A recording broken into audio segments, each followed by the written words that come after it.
Thank you very much, Fed.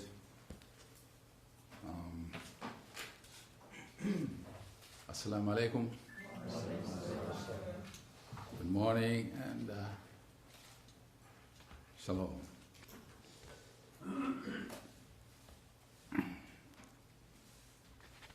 Let me begin by thanking the GPF for arranging and hosting this meeting. And I would also like to thank the participants here and the keynote speakers from the first day we started our deliberations till today. And I believe that much has been learned, through the engagement that we had together here. And this, of course, is very helpful in forging ahead in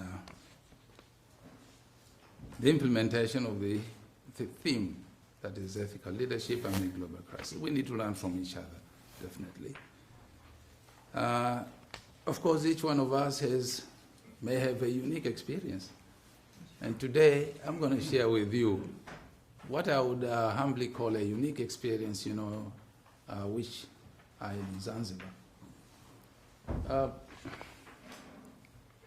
It's going to take a little bit, maybe 15, 20 minutes, Can I, if I interject, can we keep it a little bit? Okay, shorter? I'll try my best, Okay. because sometimes you cannot just cut on All right. the text that you prepared. But, I'm fast. I'm going to be fast enough. Every one of us has been struggling with the meaning of ethical leadership. And I would say, yes, everyone has the right to have his own interpretation of the word leadership, as long as it leads to peace, security, and the well-being of the people.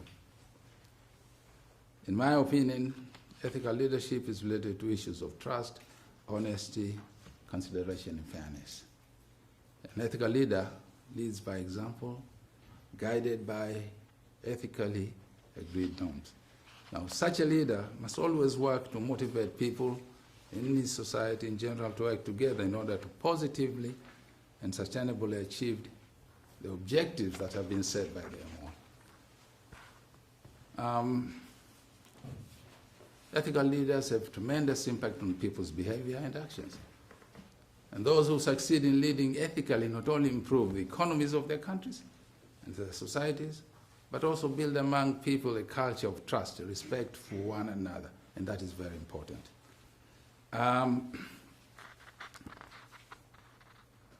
Allow me to speak about a living example of ethical leadership from my own personal experience in Zanzibar.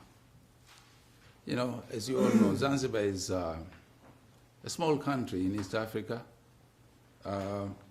It is a semi-autonomous island state within the United Republic of Tanzania. Gained its independence after the January 12 revolution in 1964, which ousted the Sultan. Now, the political history of Zanzibar is one of antagonism, has always been one of antagonism and violence. Political tensions and violence began with the introduction of political parties. This is the time when we're all fighting for decolonization and independence for Africa. This was in the 50s and 60s. Now, in Zanzibar's case, we had three main political parties that established. The SNP, which was established by a land-owning class, mainly Arabs who were pro the Sultan. And the ASP, Afro-Shirazi Party, is a party of African and Shirazi origin, which was considered, the members of Afro-Shirazi Party were considered as just like second-class subjects of the Sultan. And then there came the Zanzibar and Pemba People's Party, which mostly originated from the sister island of Pemba. Now, the structures of those parties, of course, were with conflicting social and economic interests, of course, and that, of course, led to the violence after elections. Now, competition between those parties was very bitter, severe, leading to hatred and mistrust that lasted more than half a century. Before the revolution, there were 4, I think, elections which were held. Only one of them was peaceful. The rest, we had tensions all over.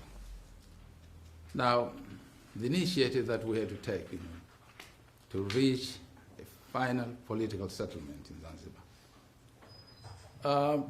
The post-revolutionary government started with the reconciliation of all the Zanzibari people.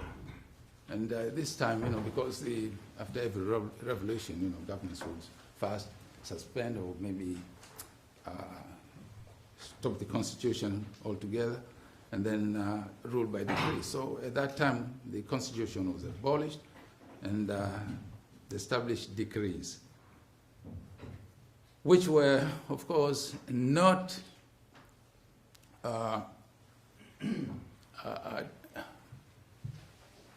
discussed by parliaments and passed by the parliament, because there was no parliament, you see. But again, those decrees acted as laws of the day.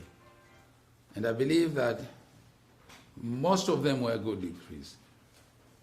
And especially this one, which I'm going to talk about here, Decree number 6, Section 6, which recognized the equality of all Zanzibaris people, regardless of their race, faith, or creed. And at that time, discrimination of all sorts was banned, outlawed completely, because all the people of Zanzibar were equal under the law. With that, of course, political parties, the political establishments were also banned. Now, the reintroduction of multipartyism was in 1992. And that saw the emergence of political divisions again. The repetition of the past came back. Rivalry and hatred, you see, was the order of the day. The new parties, unfortunately, changed by name only, but their style and behavior and ideology were the same, with the old parties. Now, the first multi-party election in Zanzibar was held in 1995, and again, this one was bitterly contested. It led to non-recognition of the government by the opposition, and again, there was bloodshed there, unfortunately. So the next 5 years passed with impasse until election 2000 that followed, and here, fortunately, this time I ran for the presidency and I won. So, having recognized the previous problems, what do we do now? The first thing that I did was to release, that was the first action by my presidency, was to release the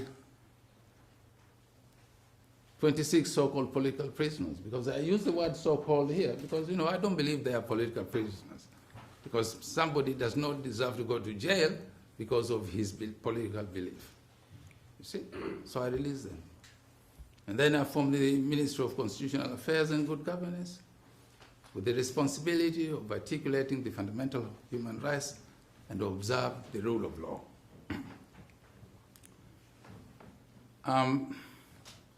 We did all that with the ultimate goal of achieving the noble word called peace. The second political agreement,